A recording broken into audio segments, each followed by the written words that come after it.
Thailand is a beautiful place. You have gorgeous white sandy beaches down south. Up north, there are pastoral hills and mountains and, beautiful farmland to explore. And Bangkok is filled with exciting nightlife and wonderful things to do, from the very bawdy entertainment zones to high-class dining, street food, and all manner of lovely nightlife. But that's not what I'm here to talk to you about today, because you could see that in thousands of videos that cover that kind of stuff. What I'm going to talk about today is why I may have something special to offer to viewers who are thinking about relocating here to Southeast Asia, specifically Thailand and Bangkok, because that's where I've been living for 10 years now. And I have come to realize that I do have a lot of special knowledge that just comes from being in a place and being part of it. I've been in Asia for 15 years. I came to Singapore when I was 60 years old on a work contract, and I lived there for 4 years, then a year in Vietnam. I spent some time in the Philippines. But I've been here in Bangkok now for 10 years, and I've lived as a family man. I wasn't married, but I had a close girlfriend and her children, who I'm still pretty close with all of them. And although we're no longer together. And I've had a business here. I'm now retired here, but I'm also a writer. I do some writing, and that's part of the gateway as to why I really have some special knowledge about the place. And today, as an example, I'm going to talk about the death of an old movie star, rather gruesome death at his own hand, accidentally, and that would have been David Carradine. David Carradine died of a self-inflicted hanging. He was practicing, what do they call that? Erotic asphyxiation. It's a strange thing, but hey, whatever turns you on. Apparently that's a thing in some circles. I had heard of that before. There was a case back in New York when I was a young man of a young guy who killed his girlfriend accidentally practicing this kind of erotic asphyxiation. Involves choking yourself, and it, I guess, somehow enhances orgasm. Yeah, I'm not going to try it. I'll take their word for it. But anyway, David Carradine, who was a famous actor known as Kane in the Kung Fu movie, very popular TV series, Kung Fu, where he played this very contemplative, focused, quiet, athletic monk. He was a Shaolin monk, half Caucasian, half Chinese, and he roamed the Wild West, being a Kung Fu guy and bringing justice and peace wherever it was needed. As a matter of fact, that was kind of the theme of all his videos. He would spend not the videos, but the TV series. He would spend the whole chapter being harassed by some dumb, arrogant, drunken cowboy because of his race, and at the end of it, he'd kick his ass. that pretty much wraps up the entire script for all of his TV shows. But at any rate, he had a very positive impact on the culture, because he was portraying this very self-disciplined lifestyle of a Shaolin monk who was also a martial artist. And Mr. Carradine also portrayed that in his private life when he went on talk shows and that type of thing. And, he presented himself as this very serious martial artist and, meditative, contemplative kind of guy. And that public image, when I was researching Carradine for a video I did a few years ago, I found so many comments from people who were inspired by this character and took up a lifestyle similar to what Mr. Carradine was portraying in his TV show. Doing martial arts, eating well, exercising, something I was talking about in my last video. It's a good thing to do if you're planning on coming to Asia as a retired guy. Stay fit so you can enjoy it when you get here. But getting back to Mr. Carradine, he was portraying that image very well. He's an excellent actor from a family of actors, and people believed that's who he was. when in reality he was a hard-drinking, drug-taking, 2-pack-a-day cigarette smoker who led a really crazy lifestyle. By his own admission on a talk show once, he admitted to taking over 1,000 LSD trips. I took one LSD trip back in the 60s, and it was so intense I vowed never to do it again, and I never did. He took 1,000 of them. I can imagine how that must screw with your brain. And to give you a little example, he lived in Hollywood Hills when he was at the peak of his career and making a lot of money.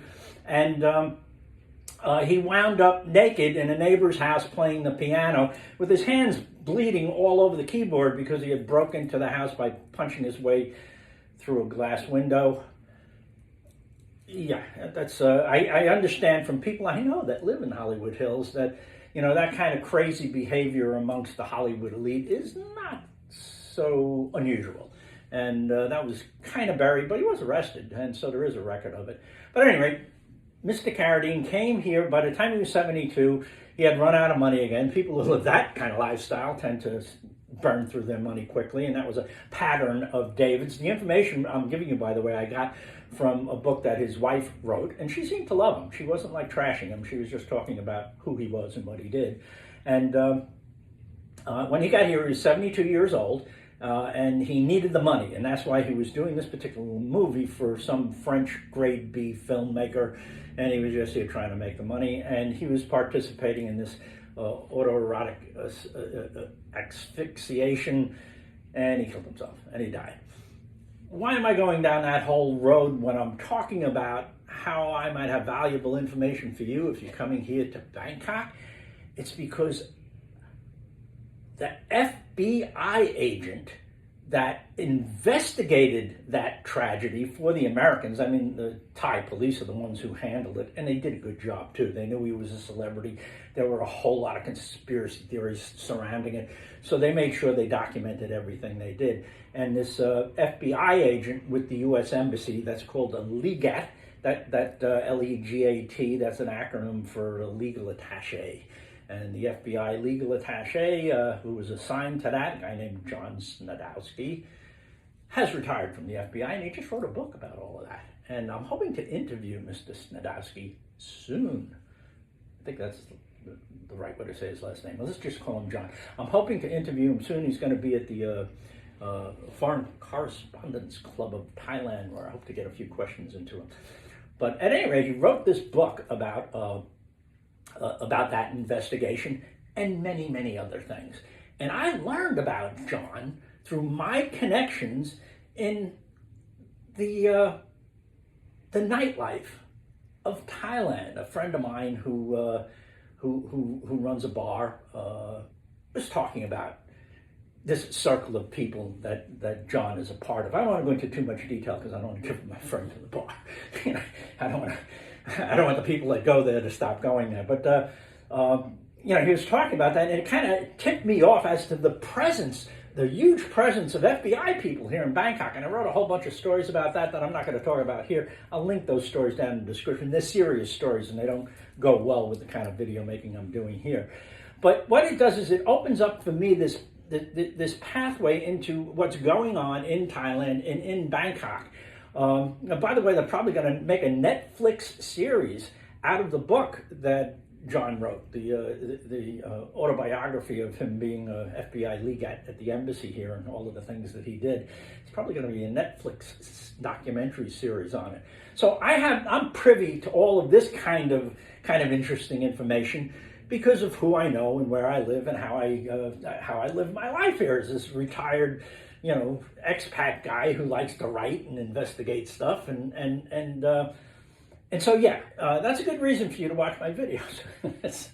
Now, my last video that got me, you know, back into making videos, I'll try to do one a week somewhere in that neighborhood, came from a request from a New Yorker who told me, said, you got to keep making your videos for guys like us who are thinking about coming here.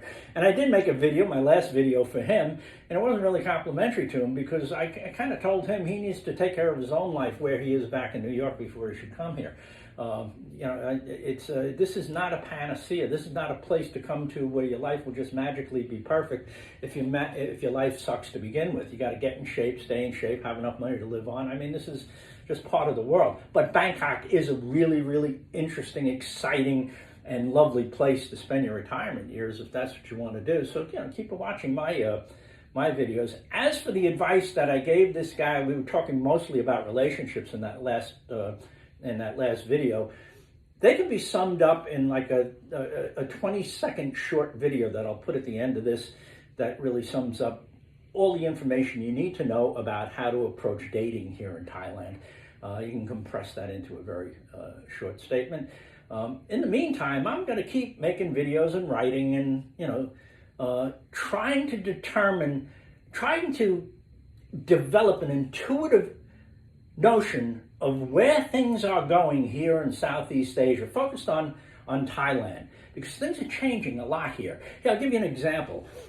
All throughout 2025, there were lots and lots of videos that I saw talking about how tourism was falling off in Thailand. It was the tourists just weren't coming here anymore. There were a lot of videos like that, a couple of news stories as well. That didn't make any sense to me. I was like, I don't know. I live here and I see plenty of tourists. I live next to a hotel, and when I go to the Starbucks over there, there are busloads of people that have been showing up here all throughout the year last year. And I'm like, where is the shortage of tourists that they're talking about? And it turns out it didn't exist. There's a lot of misinformation on social media. We all know that. Now with AI, you can go check everything. Even check the AI, because they get it wrong too. So, but yeah, I'm spiraling off in a different direction once again. Sorry about that. A report just came out from the Euromonitor International Report. That's a marketing think tank for travel businesses. They're a very well-respected organization. And they just came out with the travel statistics for 2020, for 2025. And Bangkok was the #1 city in the world visited by tourists, with over 30.3 million people having arrived here last year. And that's when they were shooting at each other. They've stopped shooting. It looks like this ceasefire is going to hold. But Cambodia and Thailand, since last spring, I think they started in March sometime, were actually firing cannons and rockets at each other. And the tourists just kept right on coming. Didn't even affect it. #1 city in the world for tourists in 2025. So all those videos that you may have seen about how tourism is suffering here in Thailand, yeah, they got it wrong. I'll get it right. I do my homework whenever I put information out here on the internet. I make sure I look up the important facts with my AI bots. And I check my AI bots too. I double check and I look at the sources and all that other stuff. I am a journalist. I do a lot of writing, so I know how to do proper research. When I make these videos, I'm a little bit more extemporaneous. I found that scripted videos don't work for me. I just kind of talk extemporaneously, and I hope that works for everybody. I guess if you're still here at this point in the video watching, it does work for you, so thanks for watching. And yeah, watch that video on how to handle dating. It's popping up soon.